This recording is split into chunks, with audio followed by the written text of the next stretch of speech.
মুরলির তারিখ ৩রা নভেম্বর ২০২৩। ওম শান্তি।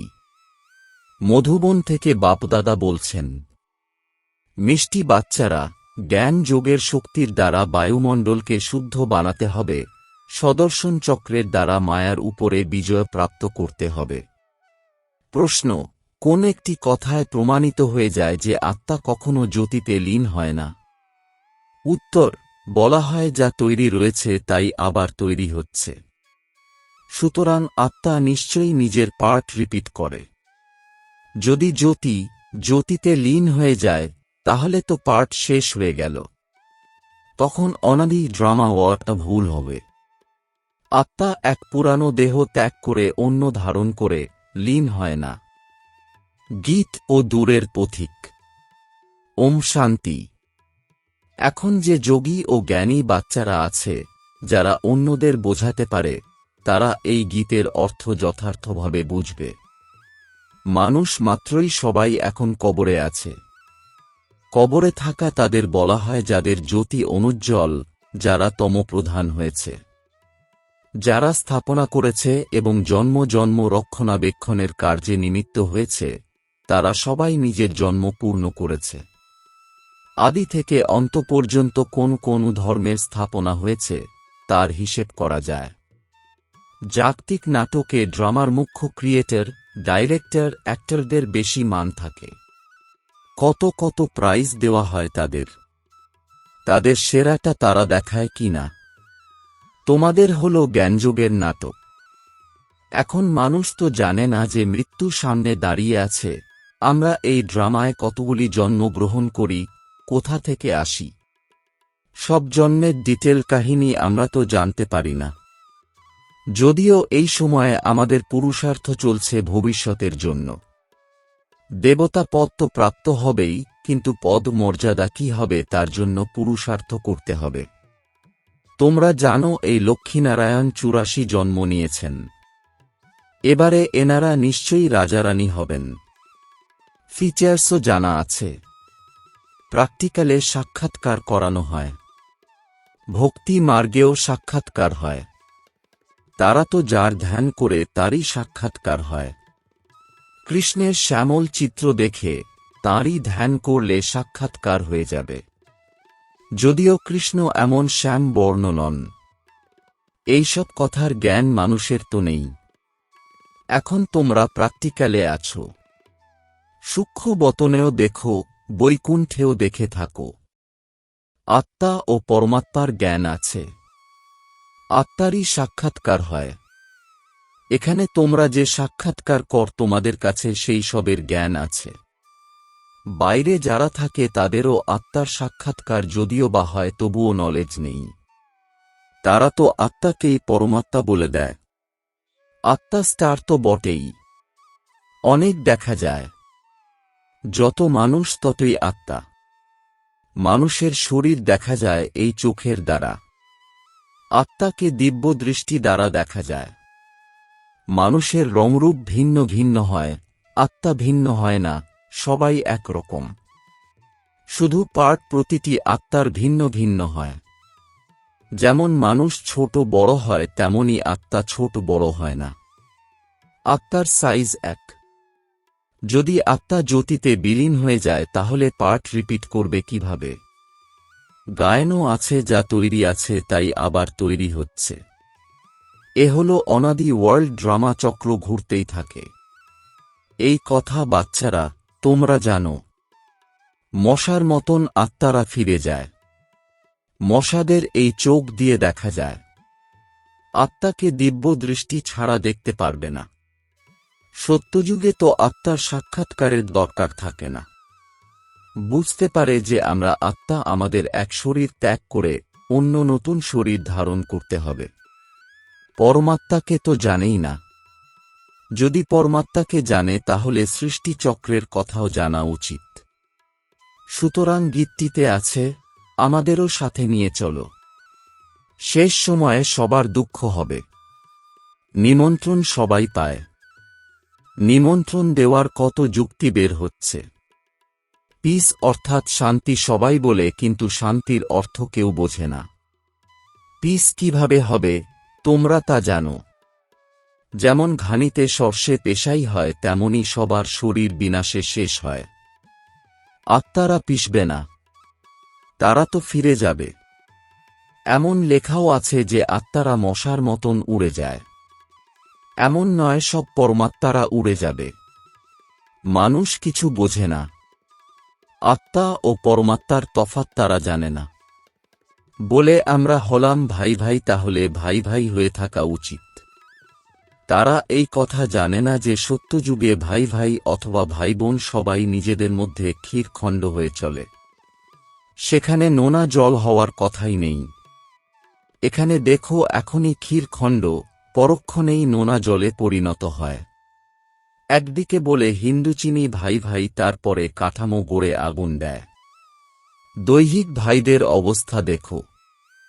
রুহানি সম্পর্কের কথা তো জানে না। তোমাদের বাবা বোঝান নিজেকে আত্মা ভাবতে হবে, দেহ অভিমানে আসবে না। অনেকে দেহ অভিমানে ফেঁসে যায়। বাবা বলেন দেহ সহ দেহের যে সম্বন্ধগুলি আছে সব ছাড়তে হবে। এই বাড়ি ইত্যাদি সবই ভুলে যেতে হবে। বাস্তবে তোমরা হলে পরম ধাম নিবাসী। এখনই তোমাদের সেখানে যেতে হবে যেখান থেকে পাঠ করতে এসেছ, তারপরে আমি তোমাদের সুখের জগতে পাঠিয়ে দেব। তাই বাবা বলেন উপযুক্ত হতে হবে। গড কিংডম স্থাপন করছেন। খ্রাইস্টের কোনো কিংডম ছিল না। তিনি হয়তো পরে যখন সংখ্যায় লক্ষ লক্ষ খ্রিস্টান হয়েছে তখন কিংডম তৈরি করেছিলেন। এখানে তো নিমেষে সত্যযুগী রাজত্ব স্থাপন হয়। কতখানি সহজ কথা। যথাযথভাবে ভগবান এসে স্থাপনা করেছেন। কৃষ্ণের নাম দিয়ে সব ভুল হয়ে গেছে। গীতায় আছে প্রাচীন রাজযোগ ও জ্ঞান, সে তো প্রায় লুপ্ত হয়ে যায়। ইংরেজি ভাষার শব্দগুলো ভালো। তোমরা বলতে পারো বাবা ইংরেজি জানেন না। বাবা বলেন আমি বসে সব ভাষায় আর কত বলবো। মুখ্য হল হিন্দি, তাই আমি হিন্দিতে মুরলি বলি। যার শরীর ধারণ করি সেও হিন্দি জানে, তাই যা এনার ভাষা সেই ভাষাতেই বলি। আর কোনো ভাষায় আড়াই বলবো। আমি ফ্রেঞ্চ ভাষায় কথা বললে ইনি অর্থাৎ ব্রহ্মা কি করে বুঝবেন? মুখ্য বিষয় তো এনারই অর্থাৎ ব্রহ্মার। এনাকেই তো প্রথমে বুঝতে হবে, তাই না? অন্য কারো শরীর তো ধারণ করার নেই। গীতেও বলছে আমাকে নিয়ে চলো, কারণ বাবা আর বাবার ঠিকানা তো কারো জানা নেই। নানান গালগল্প বলতে থাকে। বহু মানুষের বহু মত আছে, সেই জন্যেই এই সুতোর গোলায় জট লেগেছে। বাবা দেখো কিভাবে বসে আছেন। এই চরণ দুটি কার? সে তো আমার, তাই না? আমি লোন দিয়েছি। শিব বাবা টেম্পোরারি ব্যবহার করেন। যদিও চরণ দুটি তো আমার অর্থাৎ ব্রহ্মা বাবার, তাই না? শিবের মন্দিরে চরণ রাখা হয় না, চরণ রাখা হয় কৃষ্ণের। শিব তো হলেন উঁচুর থেকেও উঁচু, তাহলে ওনার চরণ আসবে কোথা থেকে? হ্যাঁ, শিব বাবা ঋণ নিয়েছেন। চরণ তো হল ব্রহ্মার। মন্দিরে ষাঁড় দেখানো হয়েছে। ষাঁড়ের উপরে বসে যাত্রা হবে কিভাবে? ষাঁড়ের উপরে শিব বাবা বসবেন কিভাবে? শালগ্রাম আত্মা যাত্রা করে মনুষ্য দেহে বসে। বাবা বলেন আমি তোমাদের যে জ্ঞান বলি সেসব প্রায় লুপ্ত হয়েছে। এই জগতে যে জ্ঞান রয়েছে তা হল আটায় নুনের মতন। সেই জ্ঞান কেউ বুঝতে পারে না। আমি এসে জ্ঞানের সার বোঝাই। আমি শ্রীমত প্রদান করে সৃষ্টিচক্রের রহস্য বুঝিয়েছি। তারা সেই সব নিয়ে দেবতাদের সদর্শন চক্র দেখিয়েছে। তাদের কাছে তো জ্ঞান নেই। এ হল সম্পূর্ণ জ্ঞানের কথা। আত্মা সৃষ্টি চক্রের নলেজ প্রাপ্ত করে যার দ্বারা মায়ার মাথা কাটা পড়ে। তারা আবার সদর্শন চক্র অসুরের গলা কাটা হয়েছে এমন দেখিয়েছে। এই সদর্শন চক্রের দ্বারা তোমরা মায়াকে পরাজিত করো। কোথাকার কথা কোথায় নিয়ে গেছে? তোমাদের মধ্যেও অনেক কমজনই এই কথা ধারণ করে অন্যদের বোঝাতে পারবে। অনেক উচ্চ এই নলেজ, এর জন্য সময় লাগে। শেষের দিকে তোমাদের মধ্যে জ্ঞান ও যোগের শক্তি থাকে। এই সব ড্রামায় নির্ধারিত রয়েছে। তাদের বুদ্ধিও নরম হতে থাকে। তোমরা বায়ুমণ্ডলকে শুদ্ধ করে থাকো। কতখানি গুপ্ত এই জ্ঞান! লেখা আছে অজামিল সম পাপীদের উদ্ধার হয়, কিন্তু এর অর্থ বোঝে না। তারা ভাবে যে জ্যোতিতে সমাহিত হয়ে গেল, সাগরে লীন হয়ে যায়।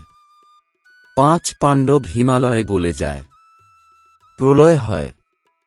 একদিকে দেখানো হয় তারা রাজযোগ শিখছে, অন্যদিকে প্রলয় দেখানো হয়েছে, আর তারপরে দেখানো হয়েছে কৃষ্ণ অঙ্গুষ্ঠ মুখে নিয়ে অশ্বত্থ পাতায় শুয়ে আসছে।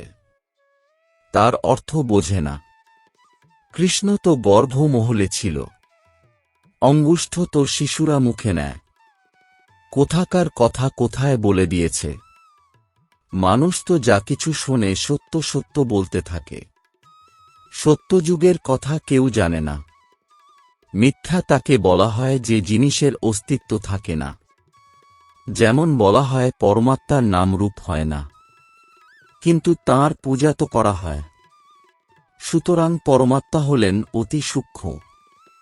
তাঁর মতন সূক্ষ্ম কিছু হয় না, একদম বিন্দু স্বরূপ। সূক্ষ্ম হওয়ার জন্য কেউ তাঁর কথা জানে না। যদিও আকাশও সূক্ষ্ম, কিন্তু সেইটি হল শূন্য। 5 তত্ত্ব আছে, 5 তত্ত্বের শরীরে এসে প্রবেশ করে থাকে। সেটা কত সূক্ষ্ম! একদম বিন্দু স্বরূপ। স্টার কত ক্ষুদ্র! এখানে পরমাত্মা স্টার পাশে এসে বসলে তবেই তো বলবেন। কত সূক্ষ্ম কথা! স্থূল বুদ্ধির মানুষ একটুও বুঝবে না এই কথা। বাবা কত ভালো ভালো কথা বোঝান। ড্রামা অনুযায়ী কল্পপূর্বে যে পার্ট প্লে করা হয়েছে সেই পার্টই প্লে করা হয়। বাচ্চারা বোঝে বাবা এসে প্রতিদিন নতুন কথা বলেন, সুতরাং এই জ্ঞান হল নতুন। তাই রোজ পড়তে হবে। যে রোজ ক্লাসে যায় না তো বন্ধুর কাছে গিয়ে জিজ্ঞাসা করে আজ ক্লাসে কি হয়েছে। এখানে তো পড়াশোনা ছেড়ে দেয়, বলে অবিনাশী জ্ঞান রত্নের বর্ষা চাই না। আরে পড়া ছেড়ে দিলে তোমাদের কি অবস্থা হবে? বাবার কাছে কি বর্ষা নেবে? ভাগ্যে নেই তাহলে। এখানে স্থূল সম্পত্তির কোনো কথা নেই। জ্ঞানের খাজানা বাবার কাছে প্রাপ্ত হয়। সেই সম্পত্তি ইত্যাদি তো সবকিছু বিনাশ হবে, সেই নেশা কেউ রাখতে পারবে না। বাবার কাছেই অবিনাশী উত্তরাধিকার প্রাপ্ত হবে। তোমাদের কাছে যতই কোটি টাকার সম্পত্তি থাকুক, সেসব মাটিতে মিশে যাবে। এই সময়েরই সব কথা। এও তো লেখা আছে কারো সম্পত্তির ধুলায় মিশবে, কারো আগুনের পুড়বে। এই সময়ের কথা পরের দিকে প্রচলিত হয়। বিনাশ তো এখন হবে, বিনাশের পরে হবে স্থাপনা। এখন সেই স্থাপনার কাজ চলছে। সেটা হলো আমাদের রাজধানী। তোমরা অন্যের জন্য করছো না, যা করো নিজের জন্যই করছো। যে শ্রীমত অনুযায়ী চলবে সে মালিক হবে। তোমরা তো নতুন বিশ্বে নতুন ভারতের মালিক হও। নতুন বিশ্ব অর্থাৎ সত্যযুগে তোমরা মালিক ছিলে। এখন এই হল পুরানো যুগ, পুনরায় তোমাদের পুরুষার্থ করানো হয় নতুন দুনিয়ার জন্যে। কত ভালো ভালো বিষয় আছে বুঝবার জন্য। আত্মা ও পরমাত্মার জ্ঞান, সেলফ রিয়েলাইজেশন অর্থাৎ আত্মবোধ। সেলফের অর্থাৎ আত্মার পিতাকে। বাবা বলেন আমি আসি তোমাদের অর্থাৎ আত্মাদের শেখাতে। এখন ফাদারকে রিয়েলাইজ করা হয়েছে ফাদারের দ্বারা। বাবা বোঝান তোমরা হলে আমার প্রশিক্ষার্থী সন্তান। কল্প বাদে আবার এসে মিলিত হয়েছ উত্তরাধিকার নিতে। তাই পুরুষার্থ তো করা উচিত, তাই না?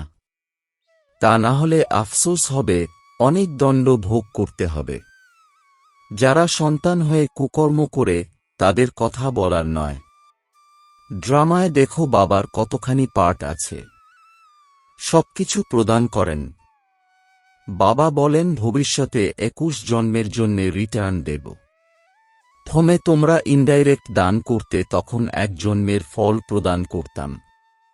এখন ডাইরেক্ট দান করো, তাই ভবিষ্যৎ 21 জন্মের জন্যে ইনসিওর করি।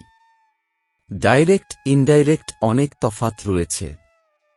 তারা দাপর কলিযুগের জন্য ইনসিওর করে ঈশ্বরের কাছে। তোমরা সত্যযুগ ত্রেতার জন্যে ইনসিওর করো। ডাইরেক্ট হওয়ার দরুন 21 জন্মের জন্যে প্রাপ্ত করো।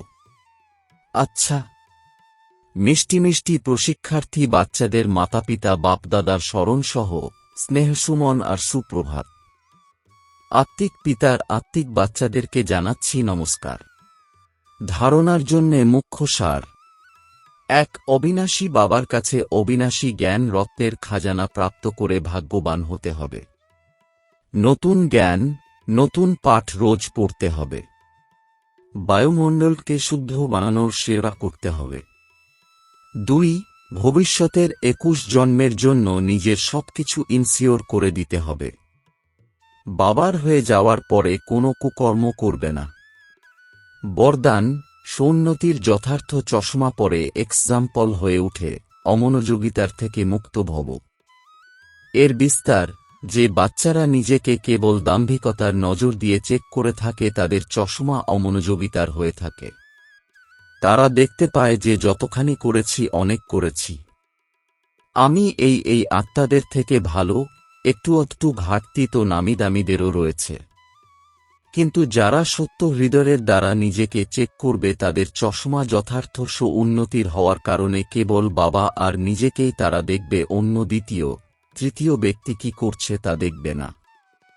আমাকে বদলাতে হবে, কেবল এই একাগ্রতাতেই লেগে থাকবে। তারা অন্যদের কাছে এক্সাম্পল হয়ে ওঠে। স্লোগান: সীমিত সবকিছুকে সর্ববংশসহ সমাপ্ত করে দাও, তবে অসীমিতের বাদশাহীর নেশা থাকবে। ওম শান্তি।